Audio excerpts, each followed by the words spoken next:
Salut, dans cette vidéo, on va regarder comment créer et paramétrer les pigeonniers ECT. Les pigeonniers ECT sont utilisés pour récupérer les travaux des étudiants afin de les évaluer. Il est aussi possible de récupérer d'autres types de preuves d'apprentissage telles que des audios et des vidéos. À travers le pigeonnier, on peut aussi évaluer à l'aide de grilles d'évaluation. Nous allons traiter les grilles d'évaluation dans une autre vidéo. Donc à partir de la page d'accueil, on clique ici sur Évaluation. Ensuite, Pigeonnier. Ça se peut qu'il y ait déjà des pigeonniers sur cette page qui ont été importés d'un ancien cours ou du cours même. Si la page est vide, c'est pas grave, on va en créer un tout de suite. C'est important aussi de comprendre que chacun des travaux doit utiliser son propre pigeonnier. Donc, ce n'est pas nécessairement une bonne pratique d'avoir un pigeonnier et demander aux étudiants de remettre tous les travaux à travers le même pigeonnier. Donc, c'est spécifique au projet, spécifique à l'évaluation. Puis vous allez voir pourquoi une fois qu'on commence à paramétrer les options d'évaluation. Pour créer le pigeonnier, on va cliquer simplement sur le bouton Nouvelle case du pigeonnier. D'ici, on va paramétrer les différentes options pour s'assurer que le pigeonnier est bel et bien visible et fonctionnel comme on le veut. Donc, première chose qu'on fait, c'est on lui donne un nom. Par la suite, on décide si c'est un pigeonnier noté ou non.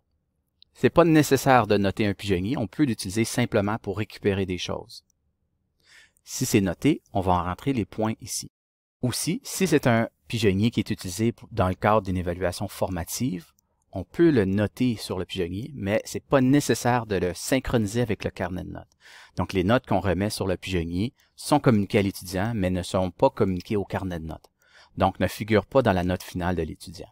Dans ce cas-ci, c'est une évaluation sommative, donc je dois faire le lien avec le carnet de notes pour s'assurer évidemment que quand le pigeonnier est noté, la note est envoyée au carnet de notes.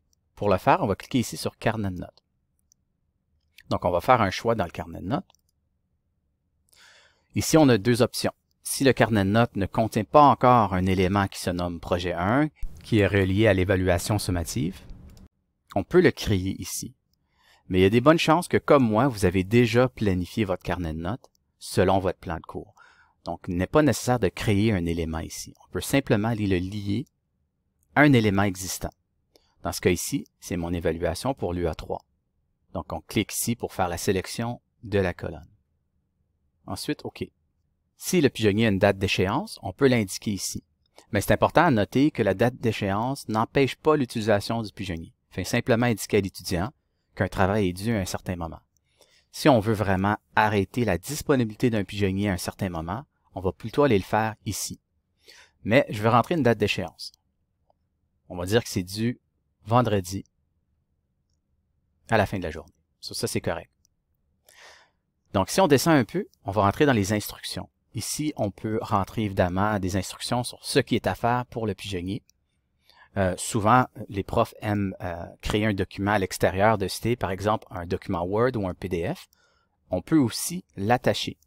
Donc, par exemple, on pourrait écrire ici, s'il vous plaît, vous référez au document attaché pour les instructions. Donc, on indique ça ici. Et ici, on vient attacher ce document-là. Donc, je vais téléverser un fichier. Je clique ici.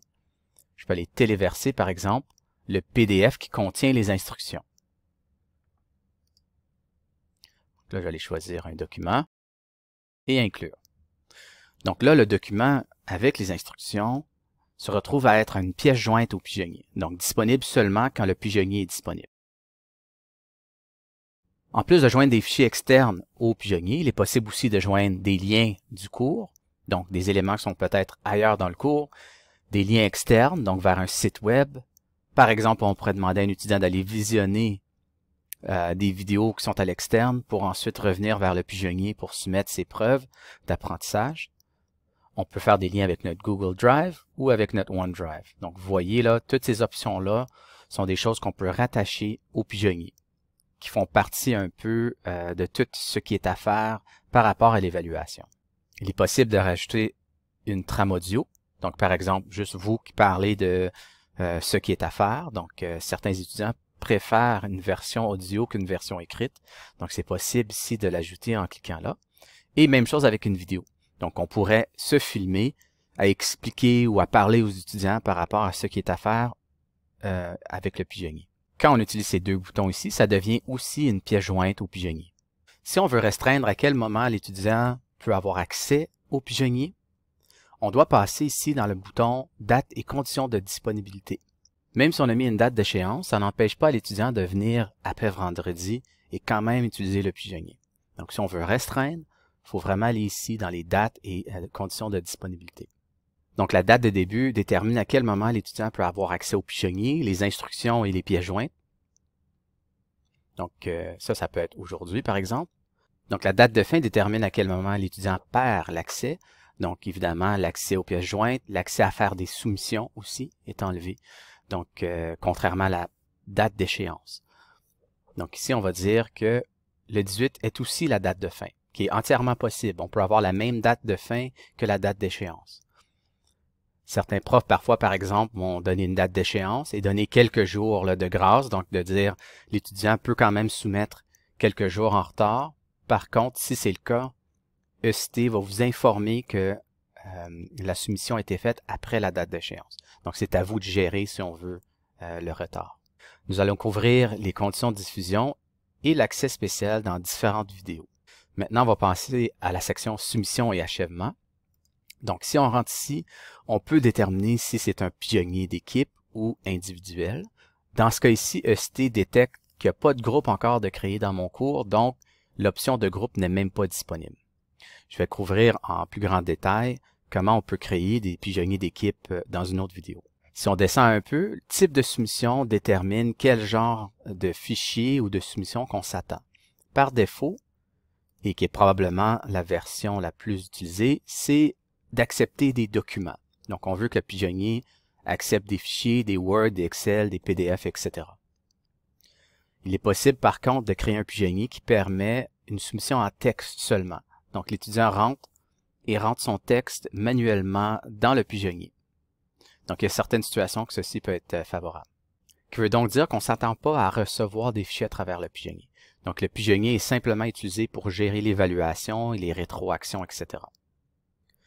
Et un peu comme ce troisième mode, le mode observation en personne, évidemment, ne s'attend pas à recevoir des fichiers, mais est quand même utilisé pour toute la gestion de l'évaluation. Donc, comme j'ai dit au début, la plupart du temps, on va choisir le premier ici, qui offre le plus de flexibilité par rapport à qu'est-ce qu'on peut recevoir et comment on peut déposer nos rétroactions. Donc, le nombre de fichiers autorisés par soumission, la plupart du temps, on va le laisser à limiter. On peut choisir, par exemple, un seul fichier, mais comme je dis souvent, c'est un peu de valeur ici qui ne donne pas l'option de dire, par exemple, 2 ou 3 fichiers par soumission comme ça. Donc, c'est soit illimité ou 1. Donc, c'est le choix qu'on doit faire ici. Et si on permet plusieurs soumissions, qu'est-ce qui arrive aux soumissions qui ont déjà été faites? Donc, la plupart du temps, je recommande de dire garder toutes les soumissions. ECT fait quand même un très bon travail d'identifier les soumissions avec l'heure, la date, etc. Donc, comme enseignant, on peut aller voir les soumissions et prendre une décision à ce niveau-là. Il est possible aussi, par contre, de dire une seule soumission est possible. Donc, après une soumission, le pigeonnier n'est plus disponible pour une soumission. Ou le dernier choix, c'est une deuxième soumission est possible, mais automatiquement, ça efface la soumission précédente. Encore une fois, pour faire le moins d'erreurs possible, la plupart du temps, je vais recommander d'utiliser garder toutes les soumissions. Ici, dans courriel de notification, il est possible d'envoyer un courriel une fois qu'une soumission a été faite dans un pigeonnier. La plupart du temps, ce n'est pas nécessaire parce que les enseignants sont souvent dans ECT, ils vont voir quand les soumissions y rentrent, donc c'est pas nécessaire. Mais s'il y a des cas particuliers où on veut aviser quelqu'un d'une soumission, on peut rentrer un courriel ici. C'est pas nécessairement notre courriel, ça peut être quelqu'un d'autre aussi. Dernièrement, ici, dans évaluation et rétroaction, c'est où qu'on décide si on veut joindre une grille d'évaluation à notre pigeonnier. Donc, pour aider à l'évaluation, évidemment, cet outil-là est très puissant. Nous allons couvrir les grilles d'évaluation dans d'autres vidéos. L'option qu'on voit ici, outil d'annotation, est sélectionnée par défaut. C'est un outil qui est très puissant qui nous permet de recevoir les documents des étudiants et de déposer des annotations. Par exemple, encercler des choses, surligner, mettre des petites notes, qui va créer un PDF annoté et ça va se joindre aux rétroactions du pigeonnier. Il n'est pas nécessaire de l'utiliser, on peut le désélectionner. Donc, c'est tout pour les étapes de base pour le pigeonnier. Quand on a tout terminé ces étapes, on peut simplement enregistrer et fermer. Évidemment, en s'assurant que la visibilité est active. Donc, j'enregistre et je ferme. On voit maintenant que j'ai un nouveau pigeonnier qui s'ajoute ici. Avec le petit logo qui est ici, ça me dit qu'il est rattaché au carnet de notes. Donc, ça me confirme que cette étape-là a bien été faite. Je garde mon curseur par-dessus, je vois le nom apparaître. À tout moment, je peux revenir sur le pigeonnier en cliquant dessus et modifier la case si jamais on veut changer des paramètres.